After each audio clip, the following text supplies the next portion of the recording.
વડોદરામાં આવેલા કરજણ શહેરમાં કરજણ નવા બજાર વિસ્તારમાં થયેલી ઘરફોડ ચોરીનો પોલીસે ગણતરીના દિવસોમાં ભેદ ઉકેલી કાઢી તસ્કરને ઝડપી પાડ્યો હતો।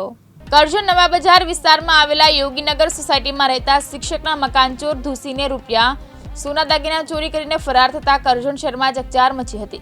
કરજણ પોલીસે સ્ટેશન FIR ફરિયાદ થતા કરજણ પોલીસે ગણતરીના દિવસોમાં ઘરમાં ઘરફોડ ચોરી કરતા નેહાલ રાજેન્દ્ર બારોટને ઝડપી પાડી તેની પાસે રોકડ રકમ 55,000 રિકવર કરીને કરજણ પોલીસ આગળની કાર્યવાહી હાથ ધરી હતી।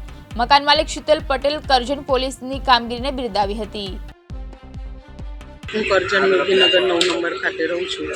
મંગળવારના રોજ સવારે દરરોજના શાળાના સમય પ્રમાણે હું સ્કૂલે જવા માટે નીકળી। મારા ઘરવાળા ખેતીના કામ અર્થે ફરેના મુકામે ગયેલા હતા। સાંજે 5 વાગે ઘરે આવતા માલુમ પડ્યું કે ઘરનું તાળું તૂટેલું છે અને કોઈ જાનભેદુ ચોરી કરવા ઘરમાં પેસેલ અને ચોરી કરીને ગયેલ છે। અંદર નજર કરતાં માલુમ પડ્યું કે ઘરમાં ચોરી થયેલ છે અને પોલીસ સ્ટેશને આવીને પોલીસને જાણ કરતાં પોલીસ ભાઈઓ મારા ઘરે તાબડતોડ આવી અને બહુ સારી કામગીરી કરી અને બહુ સારો મને સહકાર આપ્યો છે। 24 કલાકમાં ચોરને પકડી લાવી અને એને પોલીસ સ્ટેશનના લોકઅપમાં ફિટ કરી દીધેલ છે। સ્ટાફ ઓછો હોવા છતાં પોલીસ મિત્રોએ ખરેખર બહુ સારી કામગીરી કરી છે। ભગવાન એમને ઉત્તરોત્તર કરજણની આવી સેવા કરતા રહે એવી પ્રભુને પ્રાર્થના। અસ્તુ। જય હિન્દ, જય ભારત।